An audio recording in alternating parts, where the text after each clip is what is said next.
Aqui. Então, estamos gravando. Vamos lá. Bom, pessoal, o nosso tema de hoje é Western blot. E a ideia é passar um pouquinho tanto da teoria como de alguns aspectos práticos, algumas ilustrações, tentar fazer vocês se sentirem dentro de um processo de fazer um Western blot que, pelo menos na minha opinião, é extremamente divertido, é uma técnica muito interessante, super informativa, continua muito em voga, é muito simples e, mais ao mesmo tempo, requer bastante atenção, tem vários detalhes experimentais que você precisa ajustar e que a experiência, e conforme você vai fazendo o Western, você vai ajustando. Aqui nós fazemos uma brincadeira, para os que assistiram o nosso vídeo de divulgação, né, do Western, o Velho Oeste, o Faroeste, os filmes de Faroeste. Só que a ideia aqui é que as nossas armas sejam ótimos resultados de Western. Tá legal? Então vamos lá. Começando pelo nome. Né? De onde vem o nome Western blot? É nada mais do que um trocadilho bem-humorado que iniciou-se com o Edwin Southern, que desenvolveu a técnica de detecção de DNA. Então, portanto, essa técnica ganhou o seu nome, Southern. Quando fizeram a mesma técnica para RNA, por contrapartida, colocaram de Northern e, dessa maneira, a proteína virou Western. Aqui, né, na verdade, o que a gente vai fazer é transferir, correr a sua proteína, assim como o DNA e o RNA, você corre a proteína num gel poroso para separação, transfere para uma membrana e faz a sua detecção. Então, aqui é a origem do nome, Western blot. Começou Southern, Northern e chegou no Western. Eu gosto de dividir o processo todo de Western em 5 grandes categorias. Então, nós começamos com a preparação de amostra. Essa amostra é separada por eletroforese, e a gente vai falar de cada um desses tópicos, mas ela é separada por tamanho ou peso molecular, né, por eletroforese, em gel de poliacrilamida. Ela é transferida para uma membrana para que ela possa, então, ser detectada por anticorpos e, então, analisada, visualizada e analisada.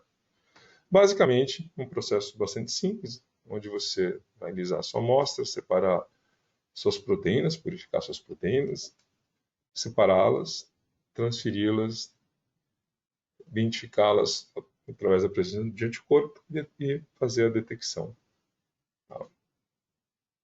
Então vamos lá. A ideia desse webinário, nós vamos seguir cada um desses passos, falar um pouquinho mais brevemente da preparação de amostra.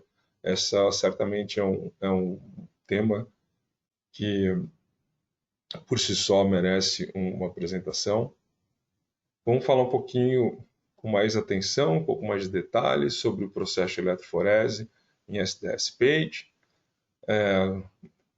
Como todos os passos do Western, são bastante simples, mas existem conceitos importantes aqui para você entender o que está acontecendo e você conseguir realizar de maneira bem sucedida o seu eletroforese.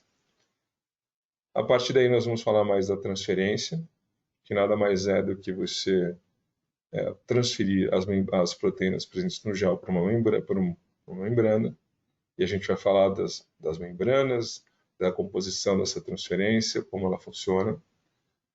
Chegando na parte de detecção, ou de probing, ou immunoblotting, diferentes nomes, mas nada mais é do processo de reconhecimento e identificação dessas proteínas por ligação a anticorpos específicos e, no final, o processo de detecção.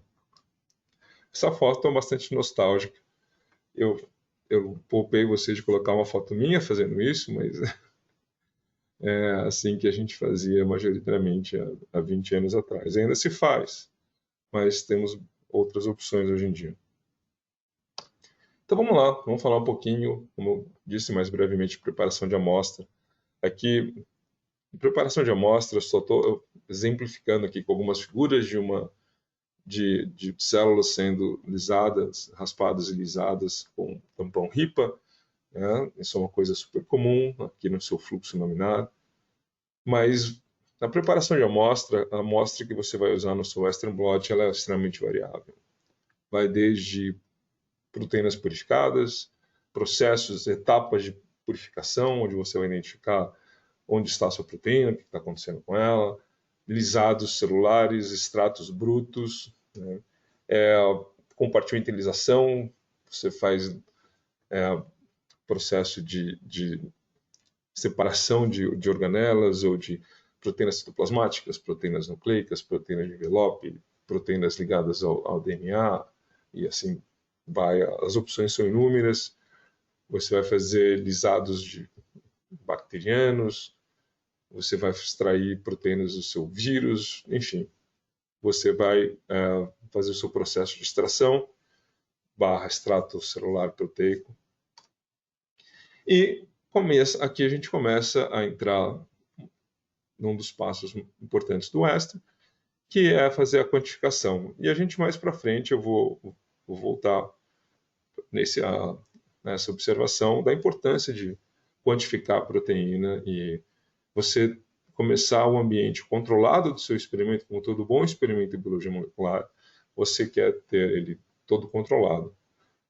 Sem dizer, né, depois a gente vai falar mais também, que como todo bom experimento, novamente, ele precisa ser testado, validado passo a passo, né, para que você consiga obter o melhor resultado, a melhor interpretação possível. Mas a quantificação é, sem dúvida nenhuma, importante. E aqui existem diferentes métodos para você fazer isso. Se você precisa de um método na ausência de detergentes, ou você vai usar o bom e velho Bradford, o Lamelli, que vai detectar a proteína, vai quantificar por colorimetria. Enfim, é muito importante você quantificar, né, especialmente para quem vai fazer quantificações ou mesmo comparação da presença de uma proteína-alfa.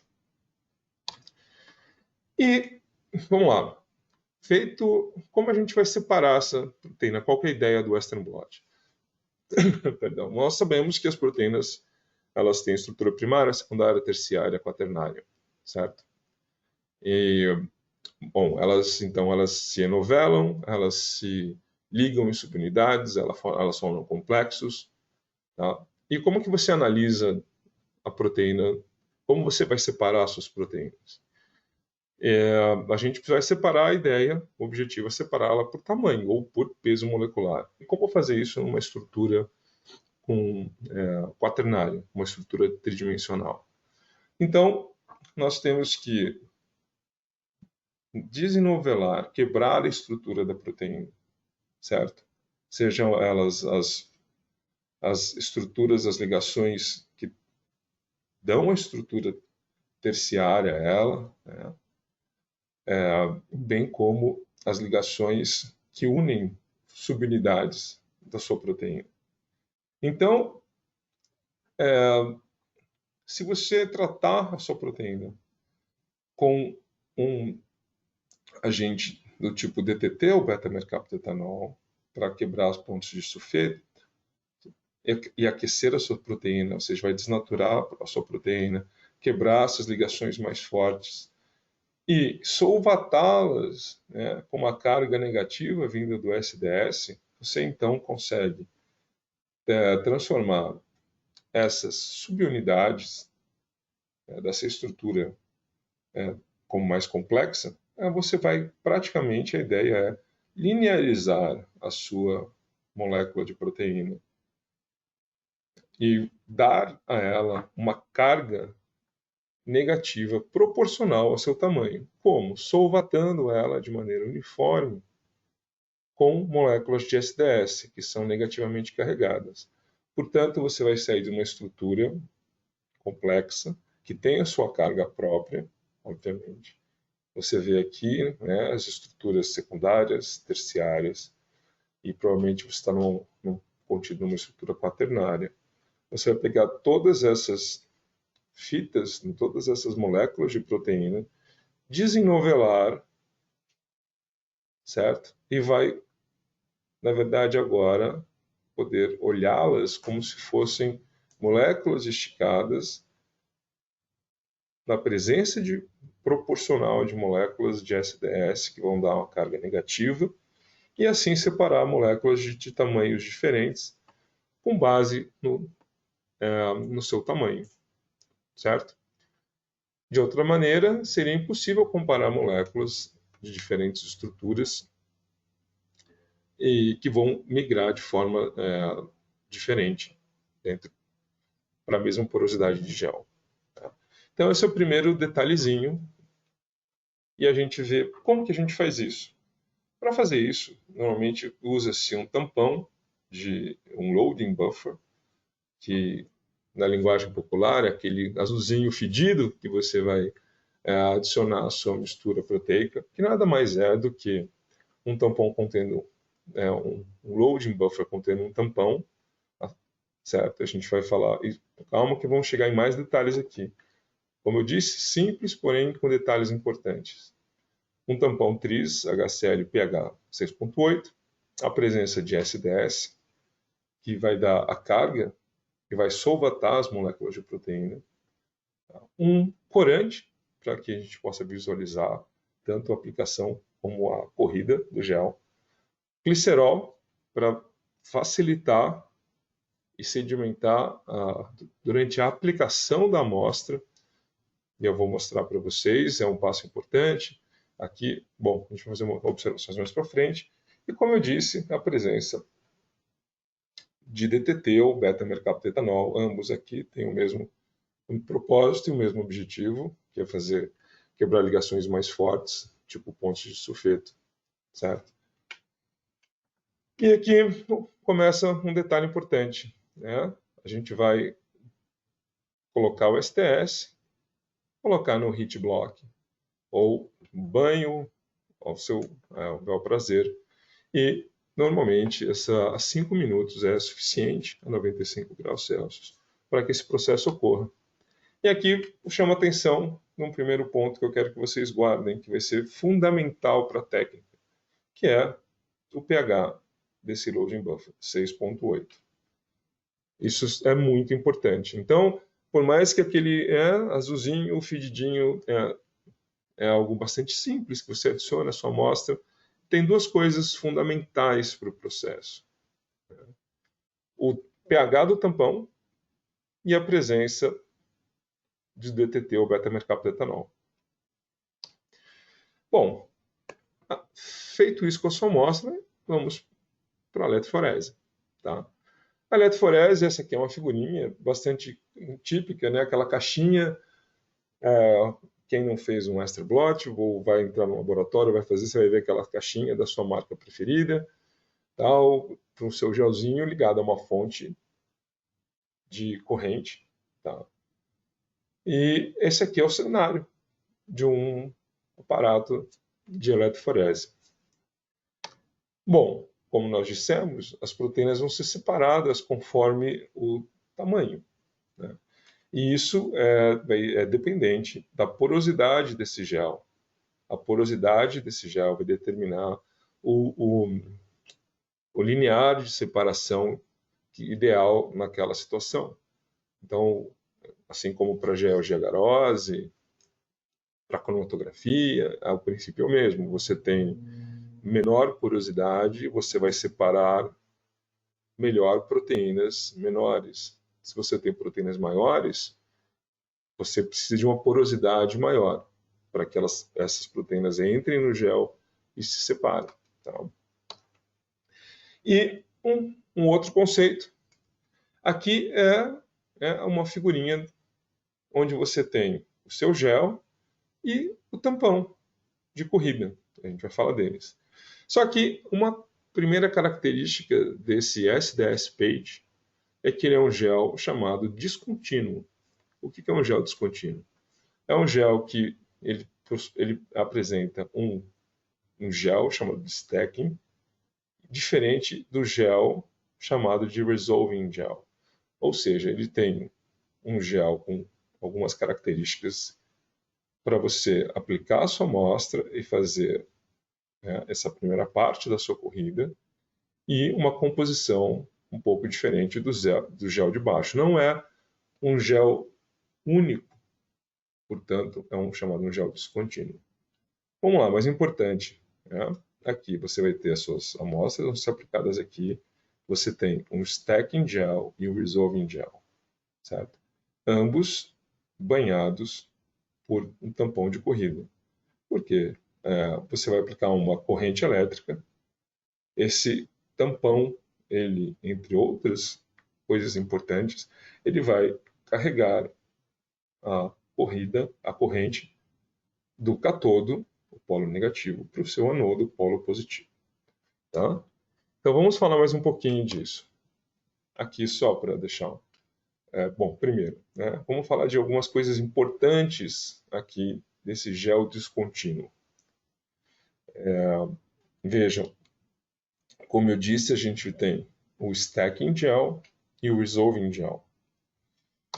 Então, logo de cara, eu quero que vocês notem, né, dois fatores muito importantes. O pH desse gel é fundamental para que o seu STS page seja bem sucedido, funcione como esperado. Tá? Então, a parte de cima é o seu catodo, ou seja, o polo negativo, e o polo positivo, o seu anodo embaixo. Portanto, você vai ter uma corrida do polo negativo para o polo positivo. Tá? Muito bem. E aqui, você tem no stacking gel, as suas proteínas, elas, como o nome já diz, nós vamos falar mais sobre isso, elas vão formar um stack, certo? Elas vão agrupar para que depois, ao entrar no stack, no resolving gel ou separating gel, o gel de separação, elas façam a separação por peso molecular. Tá? Então, guardem essa informação muito importante.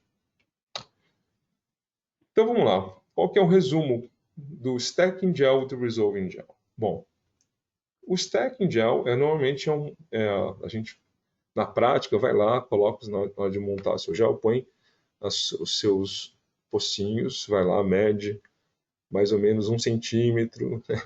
Antigamente em laboratório ia lá, marcava mais ou menos 1 centímetro com a régua, mas na verdade realmente é só o suficiente para que você consiga aplicar, seja suficientemente grande para caber o seu pocinho, certo? Os seus dentes do seu pente, e ele tenha mais uma corrida, um tamanho de corrida para que permita a proteína entrar.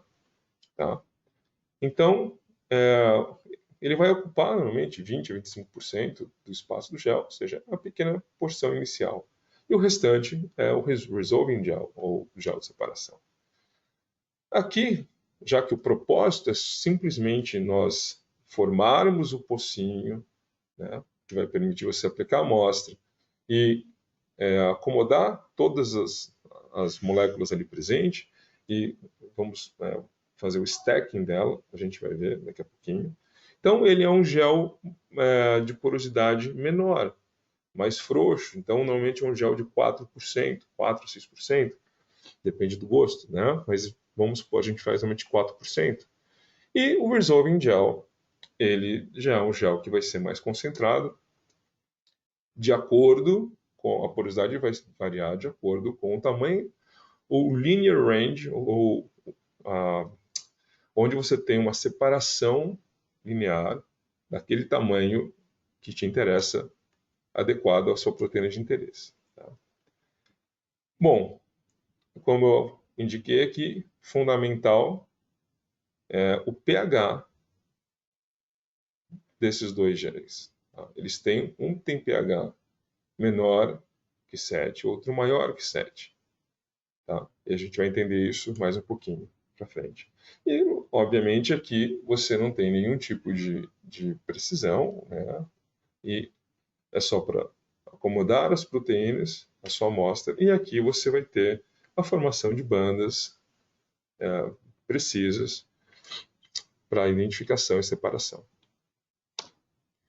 Bom, aqui é uma imagem, como eu citei para vocês, da importância do azulzinho, né, do azul de bromofenol, para que você observe a aplicação da sua amostra.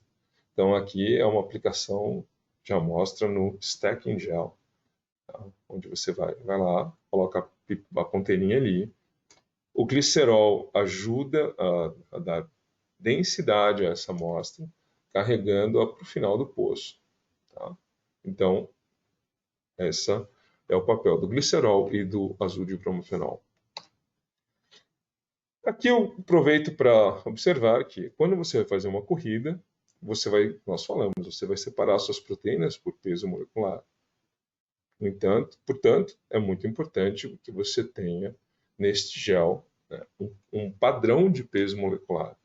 E aqui, só para citar uns exemplos de um padrão de peso molecular, que vocês podem notar, eles variam também conforme a necessidade. Então, você tem um padrão mais uniformemente distribuído, padrão focado em proteínas intermediárias, um padrão mais específico para proteínas menores. E esses padrões coloridos ajudam você não só a monitorar a corrida, mas depois analisar tanto o seu gel, bem como o seu blot, ou seja, o seu Western blot no final, para identificar o tamanho e posição das suas bandas. Muito bem. Então, nós falamos até agora do loading buffer, falamos do gel stacking gel e do separating gel. Então, lembrem, né, você tem o pH, até agora eu mostrei para vocês a importância do pH em todos esses reagentes, essas soluções. Tá? E eu falei também para vocês que o tampão de corrida ele vai estar presente na parte superior e na parte inferior, ou seja, em contato com o catodo e com o anodo, permitindo a passagem de corrente elétrica. Então, esse é um dos papéis do tampão de corrida. Não só, vamos ver aqui. Então, vamos lá. Quais são os componentes do tampão de corrida? Tris, base, glicina e SDS. Uau, vamos lá.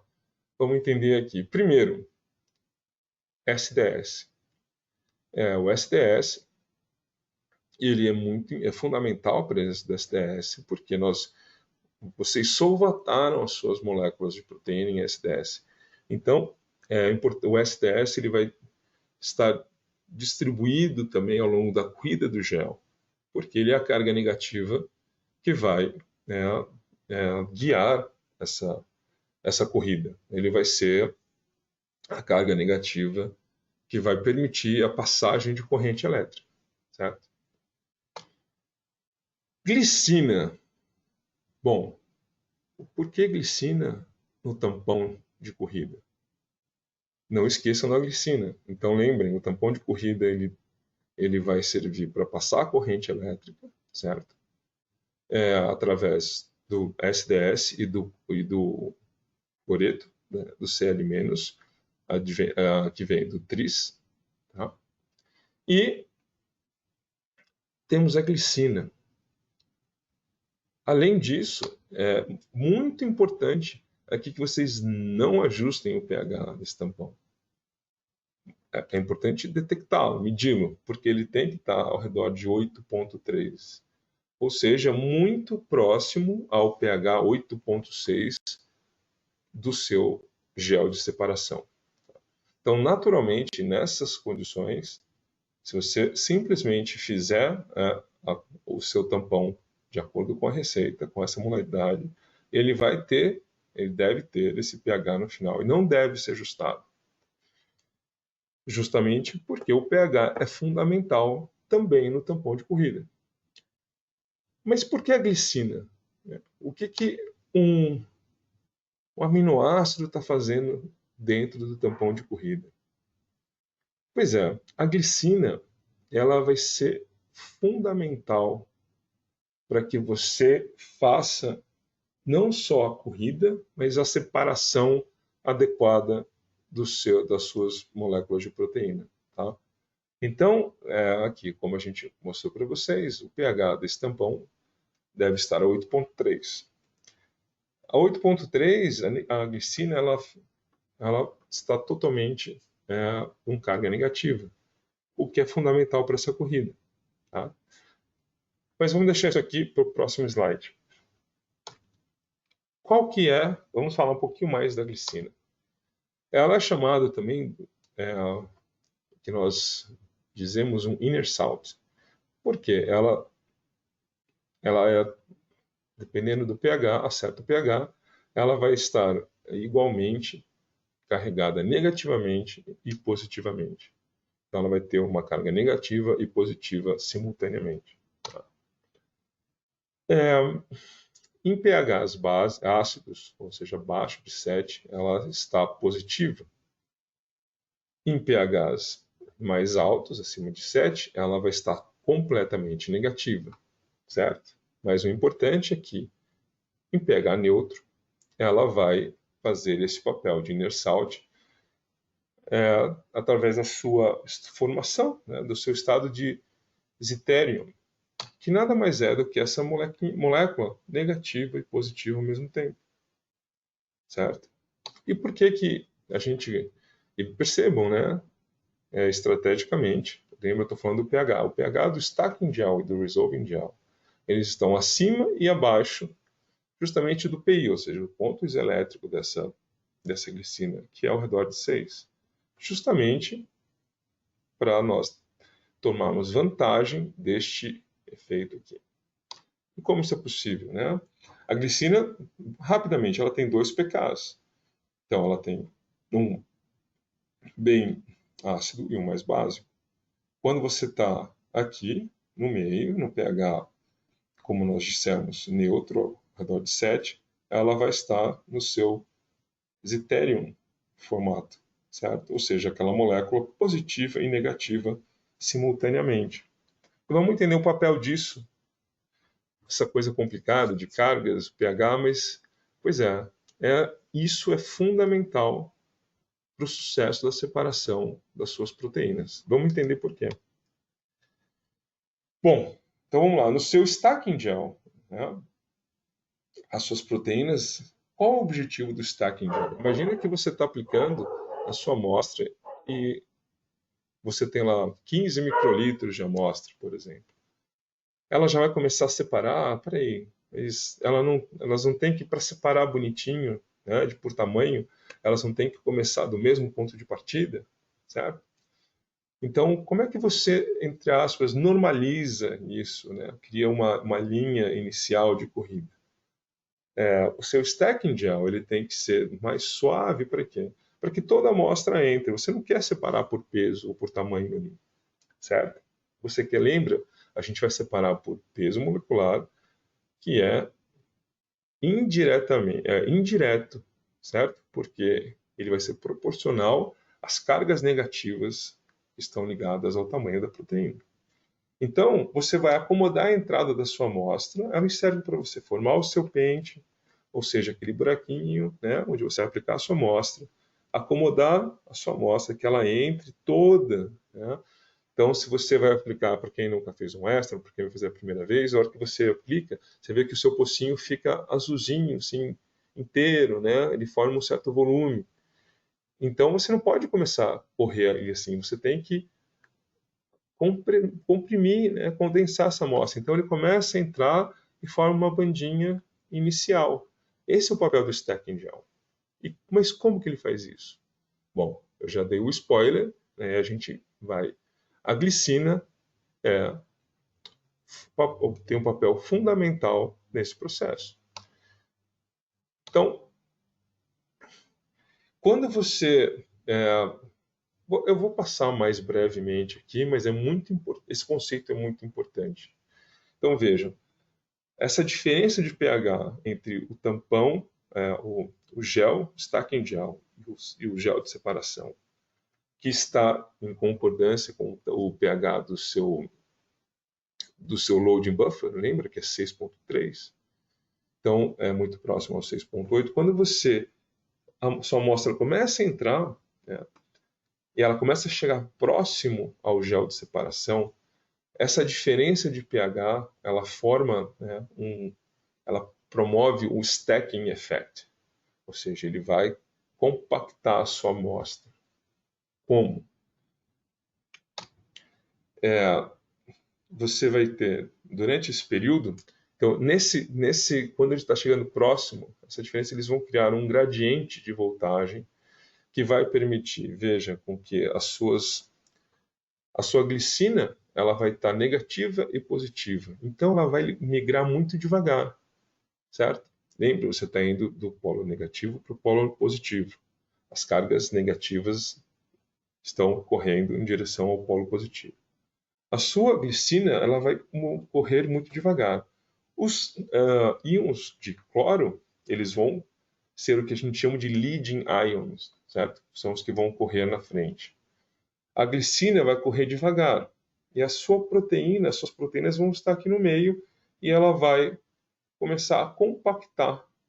Por quê? Conforme esse gradiente de pH vai acontecendo, né, em função do 6.8 e do 8.6, a sua glicina ela começa, então, conforme mais próximo ela chega ao seu gel de separação, elas começam a mudar de carga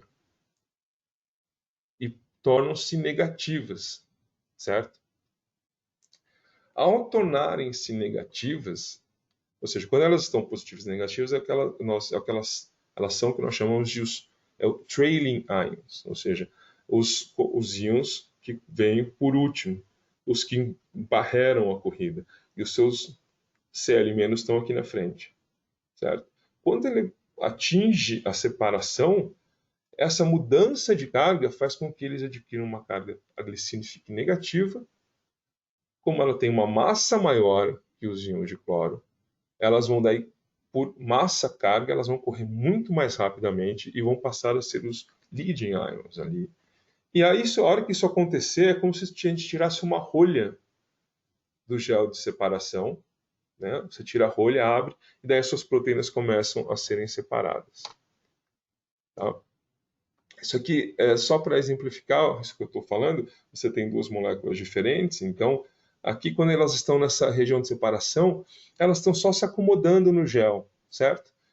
Porque você tem as glicinas, elas estão presas entre o cloreto, os íons de cloro e a glicina positiva e negativa.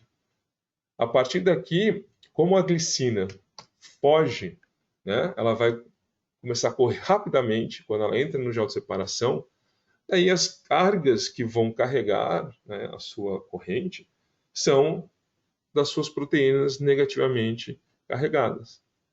Então, daí elas vão começar a serem separadas pela quantidade de carga negativa que é proporcional ao tamanho da sua molécula. Pessoal, eu sei que isso pode ser um conceito um pouco mais detalhado, mais física, estou tentando simplificar isso, mas o que é importante a gente entender aqui um gel de S10-Page, ele não é um simples gel de uma porosidade X. Veja, olha os conceitos importantes aqui. É importantíssimo que o seu tampão de amostra esteja no pH certo, na presença de SDS e beta-mercapto DTT.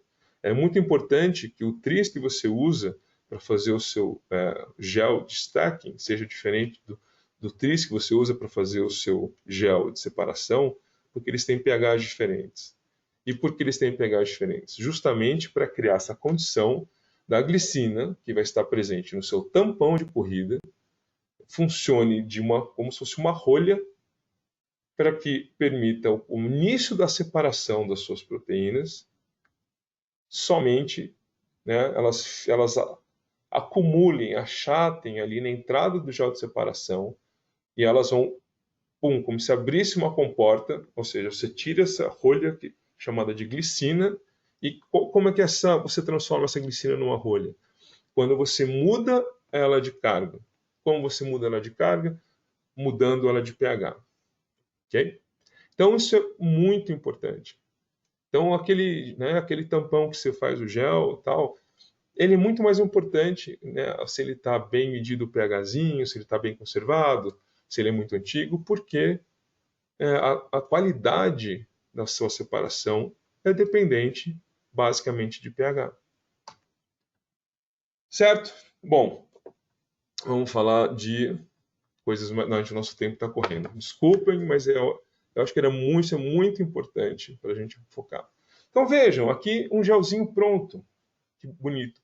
Corado com Comaci Blue. Isso aqui não vamos entrar nesse detalhe.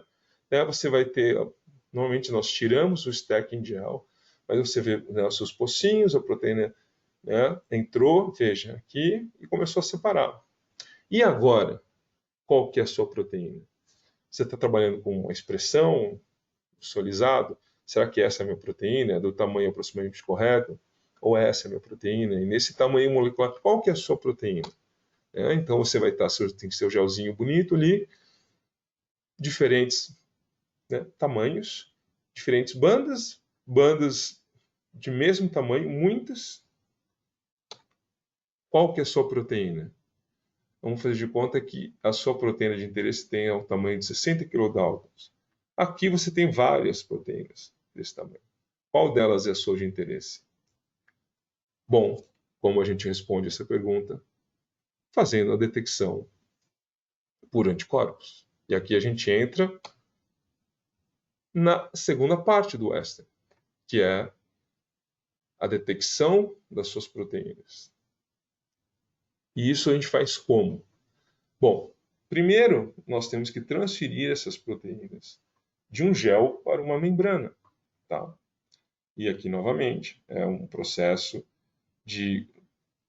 mediado por corrente elétrica, portanto, ele vai migrar do polo negativo para o polo positivo. Certo? Vamos mostrar melhor essa figura aqui. Então, você vai ter aqui o seu catodo. Então, como é que você vai montar um sanduíche para permitir essa transferência? Como? Então, normalmente você vai ter uma esponja, você vai ter um papel de filtro. Esses detalhes, quantos papéis de filtro, tal, esses são muitos detalhes que tudo vai depender do seu gel, da sua proteína, do seu aparato, do tampão de corrida de escolha, do tampão de transferência de escolha, perdão, da membrana de escolha. Bom, a gente vai falar um pouquinho desses detalhes, mas existem muitos detalhes aí. Então, mas o princípio é, você vai pegar essas proteínas que estão presentes no gel por corrente. Lembrem-se, elas estão solvatadas por SDS. Elas ainda estão negativamente carregadas. Tá? Então, a gente vai transferi-las, ou passá-las do gel e ligá-las a uma membrana através da passagem de corrente elétrica. O papel de filtro serve para dar suporte, para você colocar eles e formar um sanduichinho, né, dar suporte ao seu gel, a sua membrana, eles ficarem próximos, você vai colocá-los juntos, a corrente vai passar, isso aqui vai ter um tampão, a gente vai chegar lá, e você vai passar as proteínas do gel para a sua membrana. Aqui só uma ilustração, olha só, para quem ainda não teve a feliz oportunidade de brincar com esta. Então você vai ter o seu cassete. Vejam, aqui eles já propositalmente eles são feitos de cor, só que não é vermelho, mas é transparente preto, que é o polo negativo, o polo positivo. Na cubinha de transferência, o polo positivo é vermelho, o negativo continua sendo preto. Então você tem as suas membraninhas, seus papéis de filtro cortado, a sua membrana de escolha cortadinha, o seu gel, e você vai montar um sanduichinho aqui, olha só, sempre de forma úmida, certo?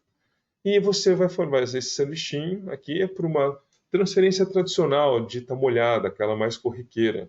Então você vai lá, a sua membrana, aqui vai ter o seu cassete, sua esponja, seu papel de filtro, o gelzinho, a membrana em cima, você vai fechar né?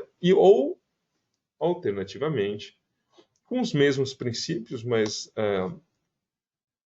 o procedimento um pouco diferente, você pode fazer o que a gente chama de transferência a seco, que é seco porque não tem tampão de transferência, mas você vai fazer um sanduichinho de forma parecida, umedecido, obviamente, porque tem que passar corrente elétrica, e vai usar um aparato que vai fazer a passagem dessa corrente elétrica, vai ficar muito próximo, vai fazer de fato um sanduíche ali, e vai passar a corrente elétrica de forma direta, ao invés de usar um tampão, fazer uma transferência líquida. Tá? Atualmente a gente trabalha, isso há muito tempo existe, essa aqui é mais tradicional, mais convencional, mas é feito também a transferência a seco, isso vai do gosto de cada um. Ah, peraí, sem spoiler. Bom, agora a gente vai entrar no segundo, acho que eu entendo que talvez seja o segundo grande mito ou grande questão. Muito bem, eu entendi o lance do pH, como eu separo minhas proteínas, a importância de glicina, né? Como você... O que eu faço para separar direitinho minhas proteínas? Perfeito. Transferir elas para uma membrana. Mas qual membrana? Bom, pronto. A boa e velha pergunta: qual membrana eu vou usar? PVDF ou nitrocelulose? As membranas mais comumente usadas, né, hoje em dia. Hoje em dia, há muito tempo, na verdade. Tá? Vamos falar um pouquinho, então, vamos desfazer essa caixa preta, que parece ser até uma caixa preta. O que é uma membrana de PVDF? O que é uma membrana de nitrocelulose? Na prática, pessoal, é o seguinte: é gosto do freguês. Tem preferências por membrana de PVDF, por nitrocelulose, costume do laboratório. Eu digo para vocês, é fácil falar para mim de antigamente, porque eu sou de antigamente, hoje em dia eu já sou de antigamente. Os laboratórios, anteriormente, né, 20, 30 anos atrás, não tinha essa abundância de produtos que nós temos hoje, certo? Então, a membrana de nitrocelulose, ela serve para DNA. Lembra do Norden, Southern, tal? Ela serve para DNA e serve para proteína também. Então, ela foi um caminho mais comum para usar também para proteína. Tem diferenças? Sim, temos diferenças. Mas isso foi o porquê da nitrocelulose foi talvez inicialmente usada para western. Nitrocelulose, PVDF sempre foi usada na parte bioquímica para proteínas, né? Então, se você trabalha com massa, se você trabalha com bioquímica de proteínas mesmo, você já está mais familiarizado com membranas de PDF. Mas, vamos lá, quais são as diferenças? Elas têm uma pequena diferença de capacidade de binding, sim. Teoricamente, o PVDF tem uma capacidade de binding um pouco maior. Justamente por isso também elas podem trazer mais background. A interação, teoricamente, da proteína com a membrana de PVDF é um pouco mais forte. Ela é mediada por tanto ligações hidrofóbicas, assim como de nitrocelulose, mas também por interações de polo. Tá? Parte prática, a membrana de PVDF, você necessariamente precisa ativá-la. Como? Banhando essa proteína em metanol. Então, isso a gente pensar em hazards, em cuidados para manipulação. Quando você escolhe fazer PVDF, você vai lidar com o metanol. Okay? Então, em alguns lugares isso é restritivo, ou você prefere não, porque é um hazard, certo? Para descarte e para saúde. Mas ela tem essas outras vantagens. A membrana de nitrocelulose, ela é mais adequada, ela funciona melhor para proteínas de menor peso molecular, a passo que as nitrocelulose funcionam também muito bem, de maneira bastante eficiente para proteínas de alto peso molecular, certo? Como eu disse para vocês também, a nitrocelulose foi usada para ácidos nucleicos, para fazer os antigos dots, lot plotting e tal. Que mais? A porosidade. Ambas têm as mesmas porosidades. Você, hoje em dia, nós temos à disposição no mercado ponto 1, ponto 2 e ponto 45. Tá? Qual eu vou usar, Douglas? Na média, você não vai errar se você usar de ponto 45. Bom, para que serve ponto 1, ponto 2? Se você vai trabalhar com proteínas muito específicas de pequeno de tamanho, de baixo peso molecular, você corre o risco de perder as suas proteínas nessa porosidade. Então, daí vale a pena investir e buscar uma membrana de 0,1 ou 0,2 micrômetros de poro. Tá? Algumas outras características, a membrana nitrocelulose, quem já manipulou, nota que ela é frágil, ela é mais frágil para manipular, tanto para montar o seu sanduíche, como para tratá-la depois.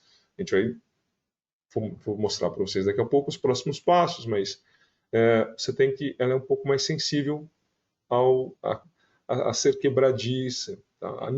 A de PVDF, compensação, ela é mais robusta, ela é mais, assim, mais fácil de lidar, ok?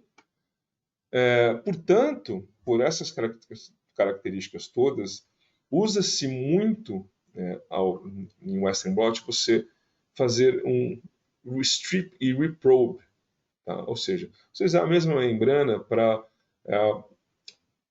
tirar os anticorpos inicialmente usados e marcá-los com outros anticorpos. A gente vai falar um pouquinho disso. As membranas de PVDF elas são um pouco mais resistentes a esse processo. Tá? E para detecção, ambas são adequadas para quimiluminescência, que é o mais canônico, o mais tradicional, bem como para fluorescência.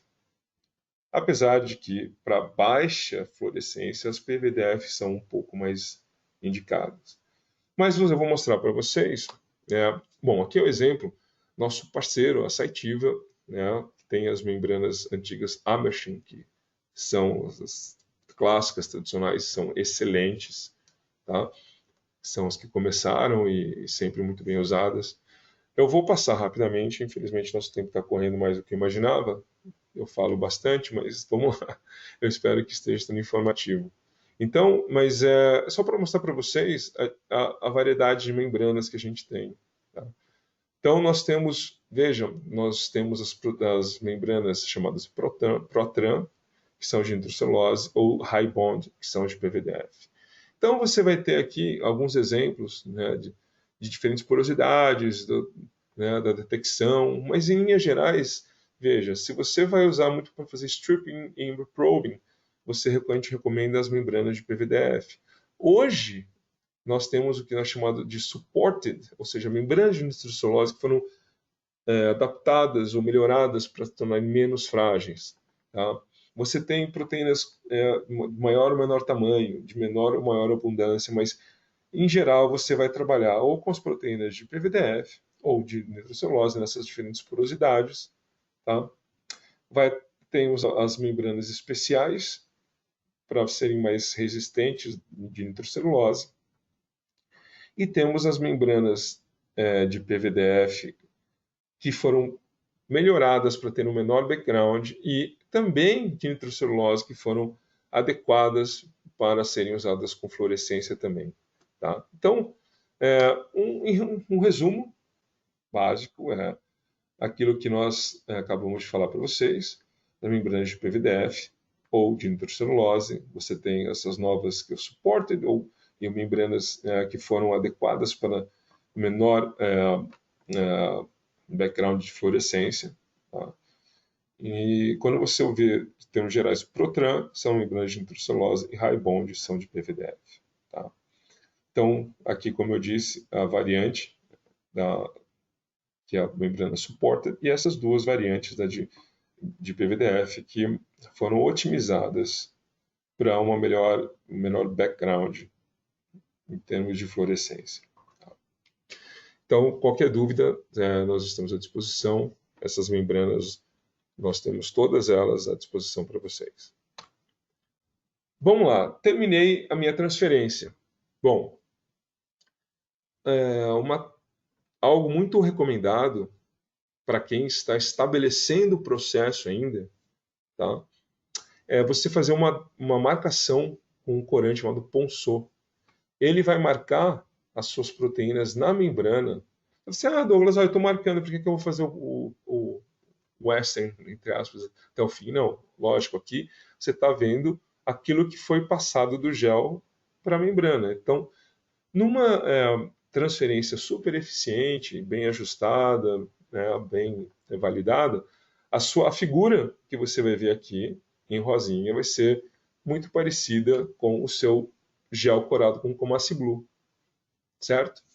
Então, aqui normalmente a gente faz isso para garantir que a transferência foi feita, foi bem sucedida, se não houve nenhum problema durante a transferência, o que é comum, certo? Vejam, que só vale um parênteses, né? Nós falamos que, bom, proteínas maiores e menores, elas vão, conforme a porosidade do gel, elas vão se transferir com maior ou menor facilidade, e com maior ou menor facilidade, inclusive, para o tipo de membrana que você vai escolher, certo? É uma transferência mediada por corrente elétrica. Então, isso também, protocolos variam muito, menor, muita gente prefere uma transferência mais branda por mais tempo, outros querem uma transferência mais rápida, então aumenta um pouco a voltagem, você, enfim, são vários detalhes que você vai brincar, entre aspas, com essas condições e adequá-las ao seu procedimento, certo? Então, fazer um gel e corá-lo com a Ciblu vai te dar uma ideia se seu lisado, sua corrida estava ok. Você fez a transferência e o que nós recomendamos é, para quem está começando e validando um processo, então você vai tirar o seu gelzinho e vai corá-lo com Comassi Blue também, novamente. E vai ver as proteínas que não foram transferidas. Normalmente você vai notar que as proteínas de maior peso molecular, elas ficam um pouquinho no gel, elas transferem com mais dificuldade. Então, se você quer focar nessas proteínas maiores, você vai mexer não só com a voltagem, com a concentragem do seu gel, com a concentração do seu gel, com a voltagem na sua transferência, talvez com o tipo de membrana, né? E, por outro lado, as proteínas menores, elas vão migrar mais rápido e transferir mais rápido. Então, o que é feito também, comumente, nesse início, é usar duas ou até três membranas juntas, uma coladinha na outra, e fazer essa coloração com Ponceau. Porque, sim, é possível que a sua membrana, a sua proteína menor, tenha passado a primeira membrana e colado na segunda, por exemplo. Isso tudo serve para você ajustar essas condições. Outra coisa, lembra? Eu falei que a gente faz um sanduíche. Então, é muito importante que nesse sanduíche, em teoria, a membrana esteja muito coladinha ao seu gel. Bolhas de ar, né? Bolhas de ar impedem a passagem de corrente. Então, ali, se você tem uma bolha, você vai ter, talvez aqui tem uma pequena bolinha, aqui você não vai ter proteína, porque a corrente não passou, certo? Outra coisa, depende da concentração do gel, tem aquele rolinho, ou você passa algo em cima para tirar as bolhas. Se você usa um gel muito frágil, tipo 6%, muito cuidado na hora que você faz esse sanduíche, aperta essa membrana. O gel, às vezes, ele expande. E isso traz difusão das suas bandas. Então, ele não vai se transferir tão bonitinho. Aí você vai ver você começa já no gel, você vê a qualidade da corrida, se seu tampão estava ok, se sua proteína, sua amostra tem grande quantidade de sal, se a voltagem que você correu a seu gel está ok, se ele não fez um smile, se ele não ficou distorcido. Ou seja, tudo isso você vai avaliando para ver se a sua corrida foi boa e a sua transferência foi adequada. Tá? Então, feito isso, vamos para a parte final. Finalmente, o probing ou o de fato immunoblotting. Então, o que você vai pegar a sua membrana, que vai ter as suas proteínas absorvidas a ela, que foram transferidas. Vejam, essas membranas são ávidas por ligação de proteínas, correto? Então, mas nem a membrana não está uniformemente preenchida por proteína. Então, o que a gente faz? O primeiro passo, chamado de blocking, onde você coloca BSA ou leite desnatado, certo? Para quê? Para preencher e ligar toda a sua membrana onde não tem a proteína, e que não haja ligação inespecífica do seu anticorpo. Aqui uma observação, quem trabalha com caseína, com algumas proteínas, você vai ter dificuldade em função da caseína do leite. Então, atenção, né? Essa é uma observação bastante específica, mas em geral, o famoso molico ou milk ou leite desnatado 5% funciona. Então, você vai primeiro fazer esse bloqueio da uniformidade dos poros da sua membrana, certo? E vai fazer a incubação com o seu anticorpo primário. O que é seu anticorpo primário? Ele vai estar aqui nadando na sua membrana, e ele vai se ligar talvez fique ancorado, se ligue fracamente à membrana, né, a outras proteínas que não suas proteínas de interesse. Então você vai incubar com o seu anticorpo primário, fazer uma série de lavagens, certo? Para que fiquem apenas as suas proteínas de interesse ligadas, e vai fazer a adição, a incubação agora com o anticorpo secundário. Por que esse anticorpo secundário? Eu vou mostrar daqui a pouquinho. Mas da mesma maneira, você vai ter seu anticorpo secundário se ligando de modo específico e inespecífico. Portanto, você faz essa lavagem e a ligação inespecífica é lavada. E assim partimos para a detecção. Você pegou sua proteína, separou em gel de SDS-PAGE de maneira correta, a corrida foi bem sucedida, você fez a sua transferência, a transferência foi testada, validada, entendida qual que é a melhor membrana, a melhor condição de transferência, depende do tamanho da sua proteína, depende das condições de corrida. Para quem usa PFDF, isso vai variar inclusive a concentração de metanol, que vai ser usado no tampão, em nitrocelulose, vai depender bastante, você vai ajustar mais o tempo e voltagem da corrida, enfim. Você vai entender como é que você vai transferir suas proteínas, elas são transferidas de maneira adequada para a sua membrana, você olhou com o pulsor, está tudo bonitinho, fez a incubação, bloqueou a sua membrana, fez a incubação com o anticorpo primário, lavou, incubação com o anticorpo secundário, lavou, agora nós vamos detectar, certo? E, em linhas gerais, existem dois tipos de detecção, essa antiga, clássica, essa mais antiga mesmo, da minha época, do gelzinho ainda, do filme de raio-x azul, certo? Onde você vai usar um reagente que vai liberar luz, ou seja, por quimiluminescência, que vai imprimir o sinal num gel que você revela, tá? Ou, atualmente, mais modernamente, de maneira muito mais conveniente, usar todas as qualidades e facilidades de uma câmera CCD para aquisição desse mesmo sinal, né, que foi colorimétrico, que foi emitido, mas você vai captar numa câmera. Bom, aqui algumas observações rápidas de Western, tá? Vejam, eu disse para vocês, existem várias características importantes que você vai validar e monitorar. Então, aqui, brincadeira, um bom blot e um ruim blot. Aqui você tem muitas bandas inespecíficas. De onde vem isso? Então, isso vai desde das condições do seu blot, da concentração do seu anticorpo, da lavagem, da detecção ideal que você consiga chegar a uma condição onde você tenha essas bandas inespecíficas não apareçam. Tá? Por quê? Imagina aqui, eu tenho uma bandinha bem fraquinha sendo marcada. Pô, será que ela é background? Será que ela é sinal de verdade? Entendeu? Isso aqui, sem dúvida, a detecção em câmera CCD ajuda bastante. Outra coisa, outro detalhe, gente, pessoal, desculpa, eu sei que a gente está avançando no tempo, eu vou tentar acelerar aqui. Então, olha só, mas esses detalhes são importantes. Nós podemos, hoje, o que é muito comum você fazer é ter detecção de um housekeeping, uma membrana, uma proteína controle. Tal. Então, normalmente você pode ou fazer o reprobe da sua membrana em geral, o que no primeiro passo até eu recomendo como ideal para você entender bem o seu background e tudo mais. Tá? Para quantificação isso é fundamental. Então você vai ter a sua proteína, pode cortar a sua membrana e incubá-la com diferentes anticorpos, certo? Veja aqui, você vai identificar a sua proteína de interesse e a sua proteína housekeeping. Por que ela é importante? Não só para garantir a uniformidade. Lembra, nós falamos da quantificação dos seus extratos? Muito bem.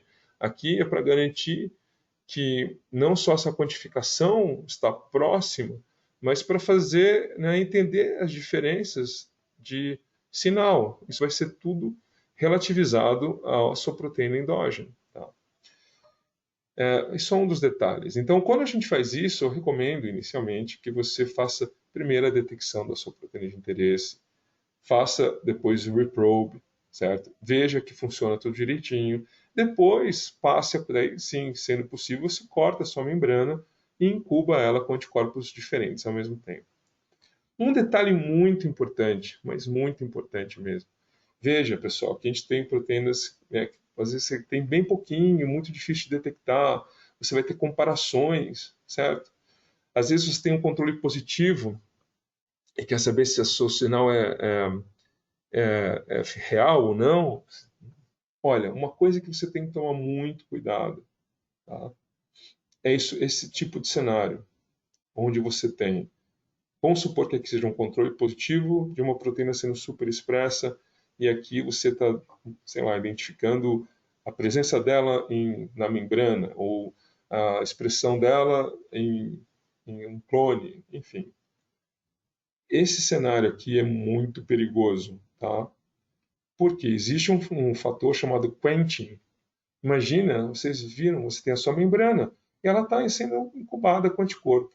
Se aqui eu tenho um monte de proteína e aqui só um pouquinho, você corre o risco muito grande de acentuar esse efeito, ou mesmo até não detectar essa banda, perdão, que seria real, porque você vai ter um quenching nos seus anticorpos aqui. Ou se não um quenching nos anticorpos, se você usar um filme de raio-x, certamente você vai ter um problema de saturação de sinal.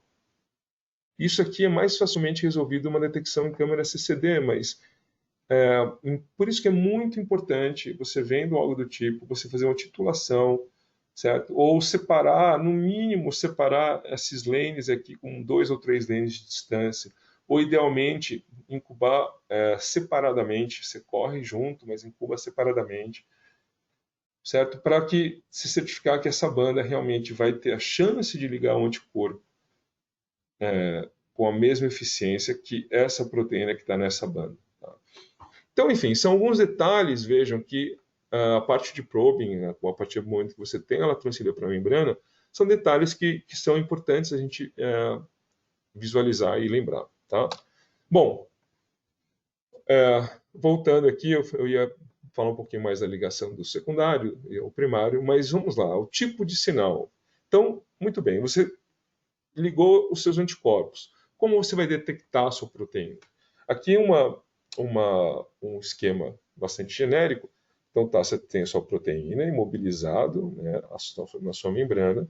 Você ligou o seu anticorpo primário. E agora você tem que detectar. Como você vai detectar? Normalmente, através de um anticorpo secundário, específico para esse anticorpo primário, ou seja, a esse tipo, ao IgG, certo? A esse IgG. E, normalmente, esse secundário está ligado a tanto um cromóforo, um fluoróforo ou uma proteína que vai permitir você não só detectar, mas como exponencializar esse sinal. A mais comum, a famosa HRP, ou horseradish peroxidase de horseradish, right? Certo?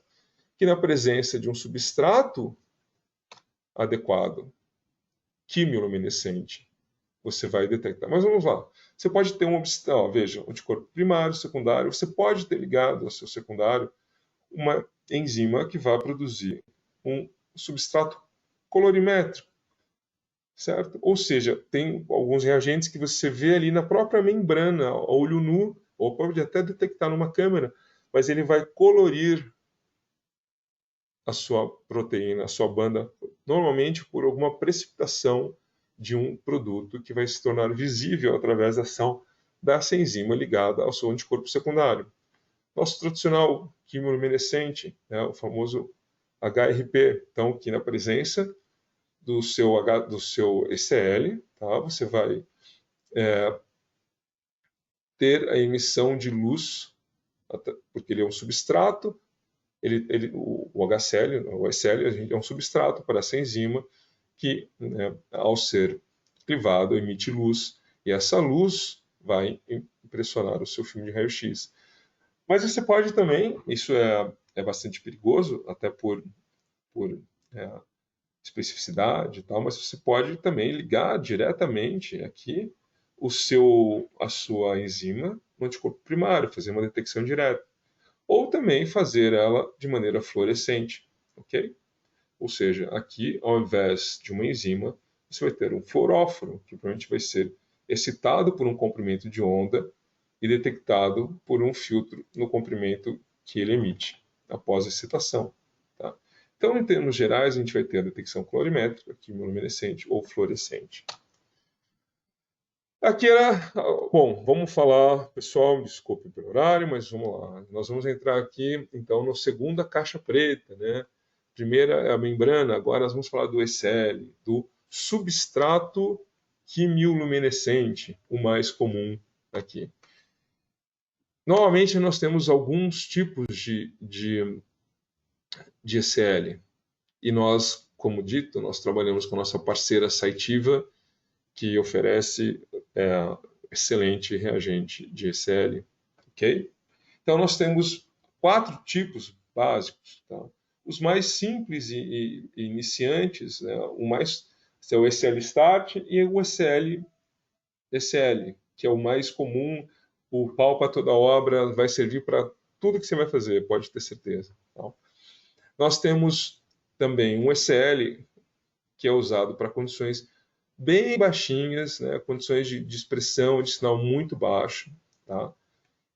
Mas que você precisa adequar muito, porque ele é tão sensível que você não consegue fazer em condições convencionais de anticorpo. E nós temos o ECL Prime, que vai te dar maior amplitude de detecção. Ambos podem ser usados em filme de raio-x ou câmera CCD. Tá? Além disso, então vamos lá, eu vou falar um pouquinho do Prime, um pouquinho mais. E além disso, nós temos, lembra que eu falei para vocês, uma linha de anticorpos secundários conjugados a fluoróforos, para detecção fluorimétrica, e marcadores moleculares fluorescentes, tá? Que eu vou falar um pouquinho mais. Só para falar um pouco mais do ECL Prime, ele é de alta sensibilidade, ele vai ser usado tanto eficientemente para raio-x ou para câmera CCD. Ele foi desenvolvido para inicialmente fazer quantificação. Então, justamente por isso ele tem um sinal mais estável, um pouco mais longo, tá? Que é mais adequado para usar em câmera CCD. Por quê? Porque por um sinal mais longo, mais estável, você na câmera, usando a câmera, você vai fazer uma quantificação mais adequada. Teoricamente não é possível fazer essa quantificação em raio-x, mas na verdade a gente sabe que dá. É muito mais trabalho, você vai ter que, né, fazer toda a sua curva bonitinha na mão e tal.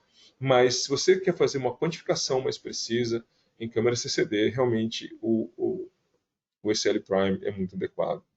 Ele é compatível, é o mais similar compatível ao outro reagente chamado Super Signal West Pico, que alguns de vocês podem usar. O SL é melhor, fiquem tranquilos, mas só para dar uma ideia para vocês.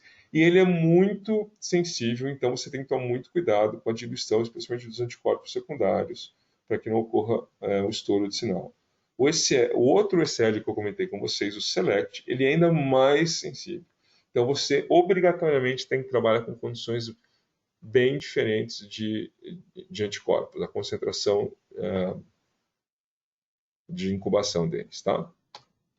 Então eu queria chamar a atenção para o ECL e falar um pouquinho mais do ECL pico. E aqui mostrar para vocês, né, o que eu já falei para vocês, aqui dos anticorpos, do padrão de peso molecular coloridinho. Aqui eu indiquei para vocês ali esse padrão de molecular para fluorescência. E nós temos também um peso molecular, padrão de peso molecular, específico para quimiluminescência, que ele vai revelar na presença de ECL. Tá? Então ele vai aparecer assim no seu gel e vai ser revelado no seu filme de raio-x ou na sua membrana, na sua detecção. O que facilita bastante, ou pode ser muito conveniente na hora de você fazer o papel do padrão de peso molecular, que é marcar, identificar o tamanhozinho para estimar corretamente o tamanho da sua banda e especialmente comparar, né, a banda do seu gel com a banda do seu western para verem que eles são realmente as mesmas bandas. Então, aqui só aprendi a mostrar para vocês, você vai fazer uma revelação, imagina que você fez um filme de raio-x, normalmente você vai lá, faz a superimposição, marca seus padrões de peso molecular, caso você não use um desses, né?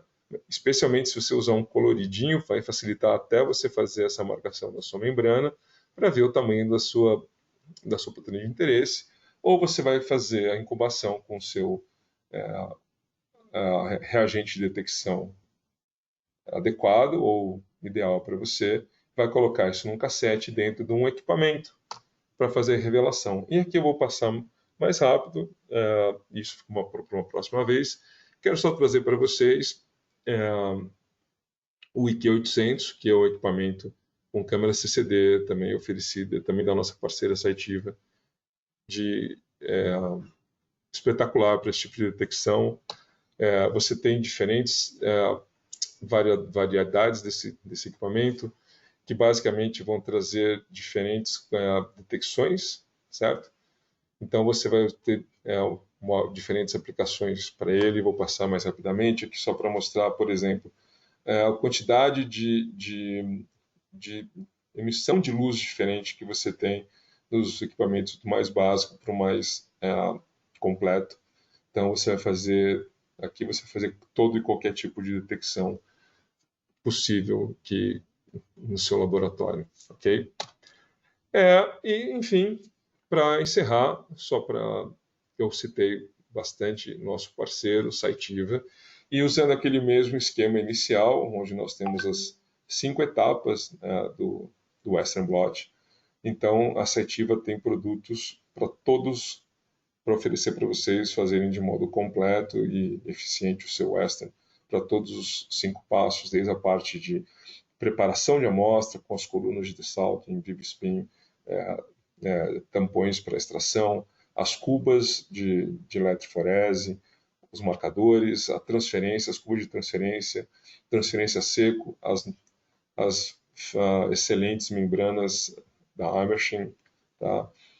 Possui anticorpos fluorescentes específicos, os kits de ECL, que são os super tradicionais, e o reagente, o equipamento para você fazer a detecção por câmera CCD, ok?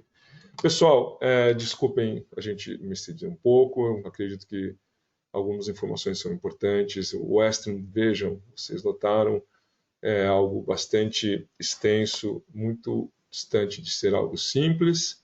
Quer dizer, é simples, mas com muitos detalhes. Estou à disposição de vocês para perguntas, para mais informações, entre em contato conosco. Esse webinário gravado vai estar disponibilizado no nosso canal do YouTube, então sinta-se à vontade para revê-lo. Tá? Sigam a Sinapse nas mídias sociais. Fiquem à vontade para entrar em contato diretamente comigo ou através do e-mail da Sinapse para dúvidas adicionais sobre o Western e afins e produtos correlatos, ok? Muito obrigado pela atenção Douglas, de todos. Vamos para a gente tem... Isso, perdão. A gente tem bastante pergunta. Consegue responder algumas? Eu estou à disposição. Vamos lá. Se vocês me aguentarem mais um pouquinho, Núbia, por favor, pode mandar as perguntas. Pessoal, se vocês quiserem fazer as perguntas abertamente agora também, não só através da minha colega Núbia e Lucas, sintam-se à vontade, tá? O microfone está aberto agora. Vai, Núbia.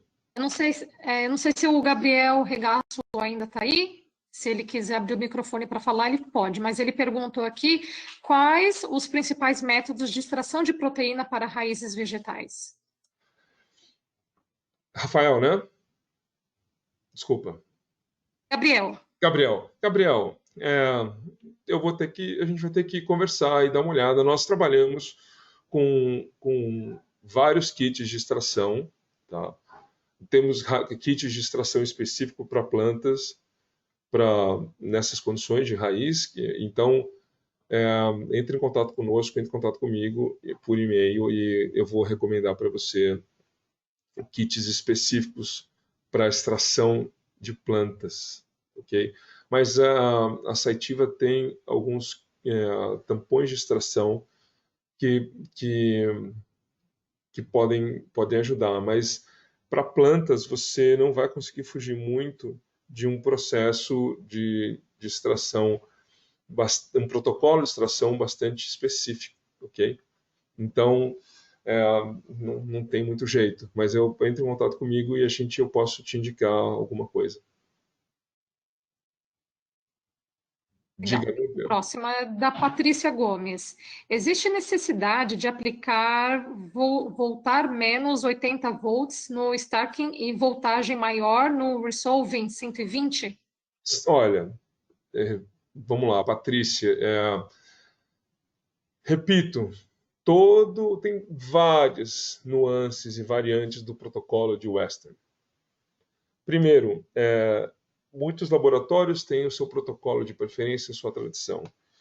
Tirando essa parte, eu digo para você, valide o seu experimento, certo? Além disso, é sabido a parte técnica, teórica.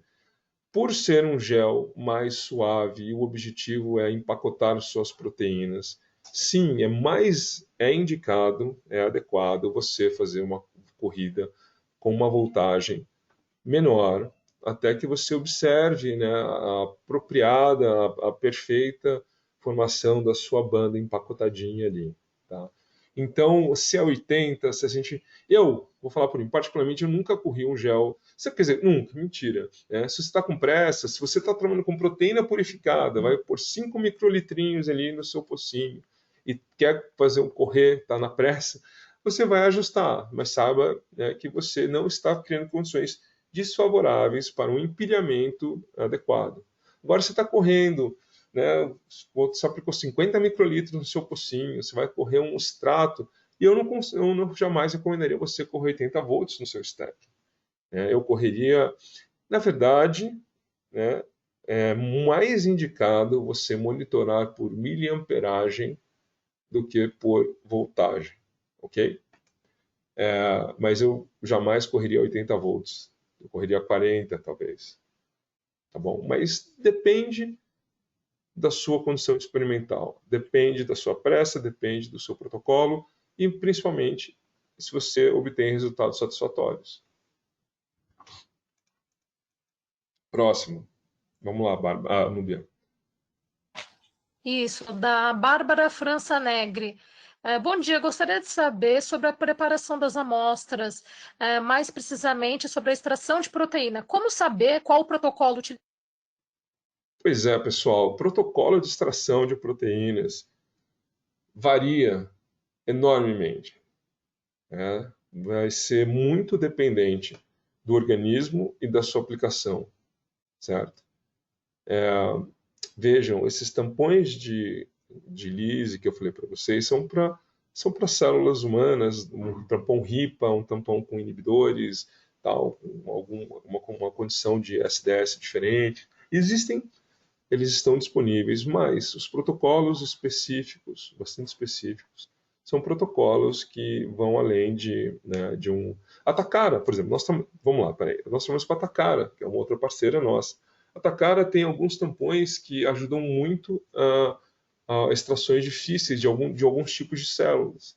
Então, o que eu quero dizer com isso? Vão ter alguns produtos para nichos específicos ou coisas mais genéricas, mas depende da sua aplicação e da origem das suas proteínas, vai ser uma questão de protocolo mesmo. Né? Você vai ter que achar um protocolo adequado. Tá? Infelizmente, essa é a pergunta mais... a resposta mais sincera que eu tenho para dar para vocês nesse aspecto. Próximo, Núbia. É da Thaís da Silva Soares. Qual o impacto de um gel preparado sem o glicerol? Veja, Thaís, o gel não é preparado com glicerol, ok? É o tampão, o loading buffer, que é preparado com glicerol. Você não precisa ser glicerol, pode ser sacarose, enfim, existem outras substâncias que você vai usar para dar densidade à sua amostra. Se você não usar nenhuma delas, muito provavelmente você vai ter uma dificuldade muito grande de aplicar a sua amostra. E se assim muito grande, ela vai ficar muito difusa, talvez ela saia do seu pocinho, certo? Ou você vai ter que aplicar um volume bem pequeno e logo começar a passar a corrente, mas a sua dificuldade vai ser essa, é ela entrar e sedimentar no seu pocinho. Próxima. Vamos lá, da Amanda Rocha. E se o pH do tampão de corrida não estiver por volta do 8,3 e não pode ser ajustado, o que Não. fazer então para chegar ao pH correto? Fazer de novo. Não deve ser ajustado. Se você ajustar, você vai correr o risco de formar sal, de precipitar, de mudar a capacidade a capacidade aniônica do seu tampão. Isso pode afetar a sua corrida. Por isso que já tem uma receita muito bem específica. Se usar tris, base, certinho e aquelas concentrações, o pH vai ser aquele. Ok? Não, eu já cometi esse erro, né? E tem muitos, muitos outros. Não ajuste pH de tampão de corrida, faça de novo. Beleza, então vamos lá. A outra pergunta da Thaís da Silva Soares. Qual seria o reagente principal para definir o tempo de polimerização de um gel? Bom, aí você vai usar. Antigamente a gente usava acrilamida e bisacrilamida, atualmente você pode usar uma mistura, mas enfim, você vai usar TMED e APS, certo? São os mediadores dessa malha. Normalmente, quanto mais APS você usa, mais rápido a sua polimerização. O TMED às vezes vai ficando ruim, a gente percebe pelo cheirinho, tal, você usa mais um pouco, mas isso é experimental. Cada um tem a sua receitinha. Se certamente, veja, quanto mais concentrado o seu gel, cuidado, né?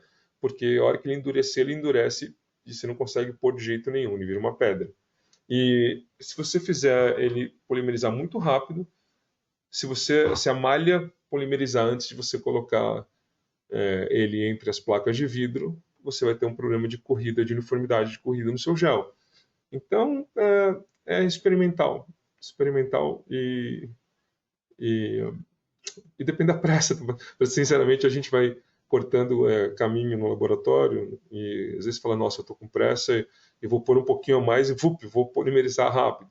Isso não é o ideal, mas, enfim, é, varia da sua receita. Tá? Vamos lá, tem mais algumas aqui. Agora da Marcela Souza. Como eliminar o background das membranas de PVDF? Mesmo com as lavagens de TBST, muitas das minhas membranas seguem com o background, o que dificulta a leitura e quantificação das bandas. Bom, talvez você, depende também da sua proteína, um primeiro tentativa seria trocar para PVDF e você melhora esse background. Segundo, talvez mudar um pouco sua solução de blocking. Tem algumas nuances na solução do tampão, do leitinho, tal. Você pode pôr um pouco de TBS Twin, um pouco mais ou um pouco menos. Você pode tentar trocar para BSA. E você certamente pode mexer não só na quantidade, mas na qualidade do seu anticorpo. Ok?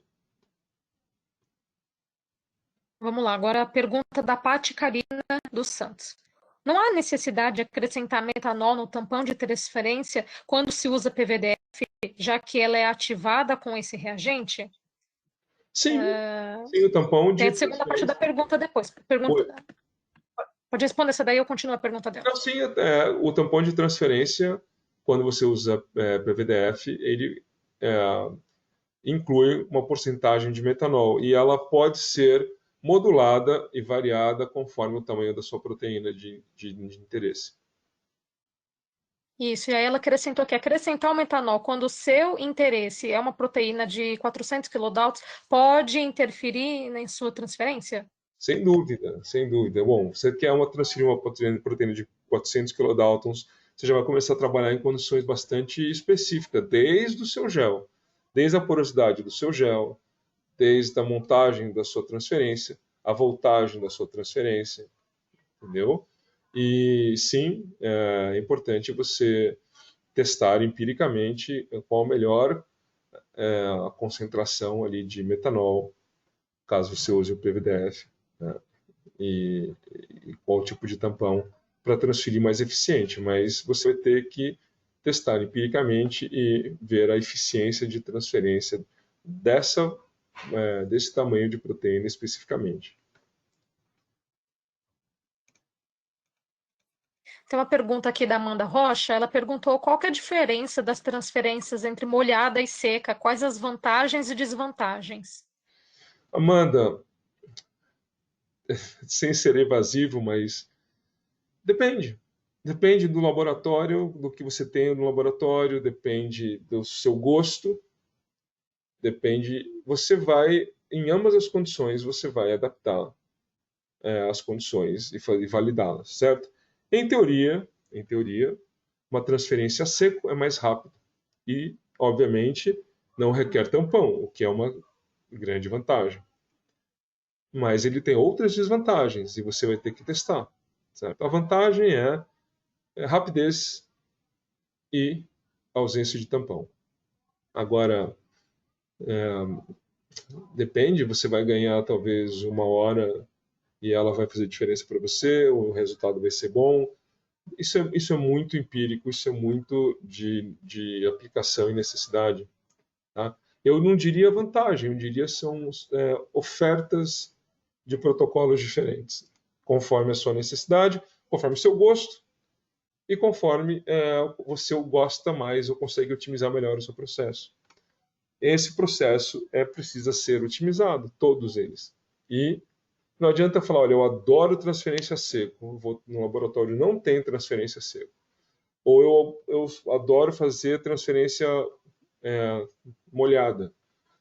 Mas, como a nossa colega perguntou ali, de repente, para uma proteína específica, aquele tamanho, que eu vou ter que usar, então, metanol tal, não, eu vou, ao invés de usar essa estratégia, eu vou fazer algo diferente que vai se adequar melhor, tanto para a parte, né, de lidar com o metanol ou não, e vou fazer transferência seco e vai ser mais adequado. É que tem que testar.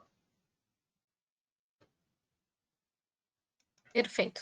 Para a próxima. É da Amanda Rocha. Quando se usa anticorpos secundários conjugados a fluorocromo, precisa de reagente para ser revelado na fluorescência? Não precisa só excitar o fluorocromo e visualizar a fluorescência? Sim, exatamente. Né? É o que eu falei, você vai usar o SL para o quimiluminescente, você tem reagentes colorimétricos, e o fluorimétrico você vai incubá-lo, certo? E vai colocar no seu equipamento e fazer excitação no comprimento de onda adequado.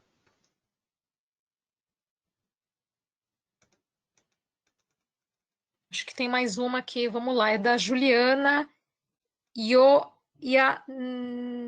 não sei pronunciar seu sobrenome, Ioames, talvez seja isso. Vamos lá. Ela agradeceu aqui, né, a última apresentação. No laboratório, costumamos usar o sistema de gel mini. No entanto, estamos buscando formas de otimizar a técnica de Western blot. O senhor tem alguma indicação para o uso do sistema de gel mid de 26 poços? Você quer passar do mini para o maior, é isso? Juliana, eu já brinquei com todos, desde aquele gigante, desde os mini. Pois é, o princípio de todos é o mesmo, mas quando você passa do pequenininho, o pequeno é muito fácil de lidar, de montar, tá? O maior você tem que tomar muito mais cuidado para a montagem do gel, a corrida é muito mais longa. Para o gel grande, você lembra, você está passando uma corrente elétrica e depende da voltagem que você vai correr, você pode aquecer demais. Então, você talvez tenha que não pode abusar da voltagem. Se for usar uma voltagem maior, talvez correr em uma câmera fria. Ou o que eu fiz muito correndo gel grande é correr overnight a voltagem baixa, o que as definições da sua banda agradecem também. Então, de novo, isso é de acordo com gosto e possibilidade, né? Uma coisa que eu te digo, se eu entendi bem a sua pergunta, que é você passar do pequeno para o grande, veja, sendo o gel, independentemente mais concentrado ou menos concentrado, com o gel grande, toma muito cuidado na hora de transferir o gel para o sanduíche. Então, o que a gente normalmente faz é colocar o seu gel ainda na placa de vidro, numa bandeja grande com tampão, certo? Vai com papel de filtro, cola ele bonitinho, certo? Levanta a sua placa de vidro, escorrer bem o tampão, daí vira e descola, né? Ele como se estivesse tirando a casca de uma laranja. Descola ele já no papel de filtro, porque a chance de você quebrar o seu gel é muito grande, porque o gel grande é mais difícil de lidar. Se eu entendi corretamente a sua pergunta, é assim. Essa é a única dica específica. O resto é ajuste em termos de corrida, especialmente para ficar atento à voltagem, com a possibilidade de correr em câmera fria e overnight.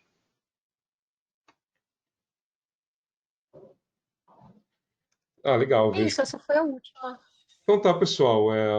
Eu sinceramente espero que tenha sido informativo, tenha ajudado vocês.